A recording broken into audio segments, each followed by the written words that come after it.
Over 1,000 miles off the coast of California lays a vast expanse of open Pacific Ocean, an area where four ocean currents come together to form a swirling vortex of waters. The North Pacific Subtropical Convergence Zone, or as it's commonly known, the North Pacific Gyre, is one of the most remote and untraveled parts of the globe. Yet in recent years, humanity has shifted more attention to this inaccessible area. The primary motivation instigating humanity's focus on this landless realm is quite simple: human trash. We call it the oceanic hairball because those things seem to gather all kinds of nets somehow and blend them together. It's pretty strange, over. The impact of these materials is not altogether clear. Toxins such as DDT and PCBs are known to be present, interacting with synthetic and organic matter. Evidence has indicated these materials are being ingested by sea life, ultimately affecting the health of fish, birds, and other species, while at the same time giving us warning that the materials and toxins may be entering into our human food chain. How much trash is out there? This is mere speculation, but what is known is the debris problem has been escalating the past 25 years, and it is pervasive, complicated, and very real. You know, we're heading toward catastrophe right now. Literally everyone on the planet Earth is dependent upon a healthy ocean environment. The problems are big. We're not solving them fast enough, so we all got to get on it. We're either going to deal with this stuff or we're going to drown in plastic.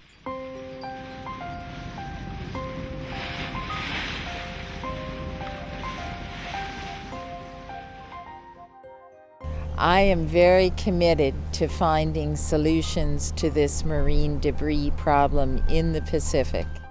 We are out here to try to accomplish really good science and to really seek solutions for picking up the debris.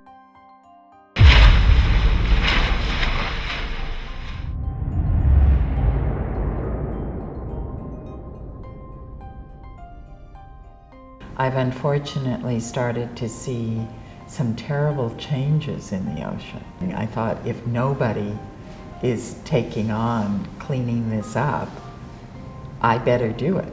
You know, this all happened on my watch, so to speak.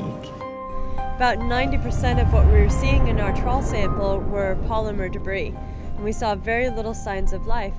So here in this sample that we got from our night trawl, we're seeing lots of sail jellies, and within one of the sail jellies, right on top, we found a piece of foam.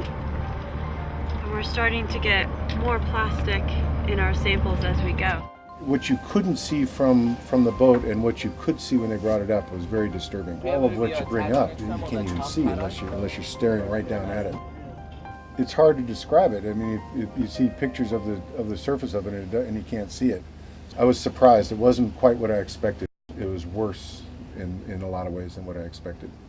One of the dramatic manta trawls pulled up lots of jellyfish and lots of pieces of plastic. And you could see pieces of plastic inside the jellyfish, outside the jellyfish, and you could see the jellyfish ingesting the plastic. And it just makes one realize that a lot of sea life may be ingesting plastic. And this is very bad for the whole ecosystem. There's nothing like an 8-continent or anything like that. But it's even more striking to see the small plastic debris everywhere where we look. Even with the first trawl, just only, I believe, 400 miles off the coast of California. The ocean is our life source. Not only is it a place where we see enjoyment and where we have fun and love it, but it is where we get our life and where we get our breath from. If we ruin it, that's the end of us. The ocean and the earth, they'll survive, but we may not.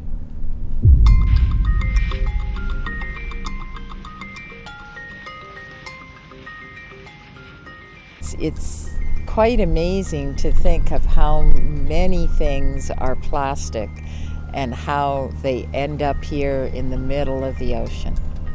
It's not like people are intentionally throwing things into the water all the time. I'm sure there are people who really don't care about that, and they just pitch it over the side of the ship or leave it out in their yard or have it in the back of their truck, and it blows off on the highway, goes in the waterways, and then it's up here.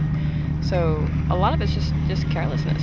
People really aren't paying attention, and this is where the forgotten things go.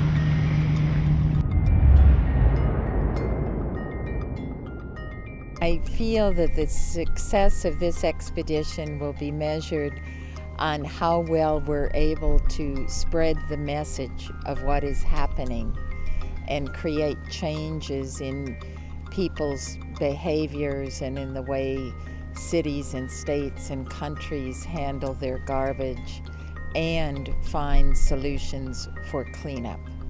And it's incumbent upon us all to really focus our resources to deal with this problem because it's getting worse. We believe we can stop it, we can turn things around, but time is of the essence, and our decision makers, whether it's in industries or governments, really have to listen and make a difference. And we can do it.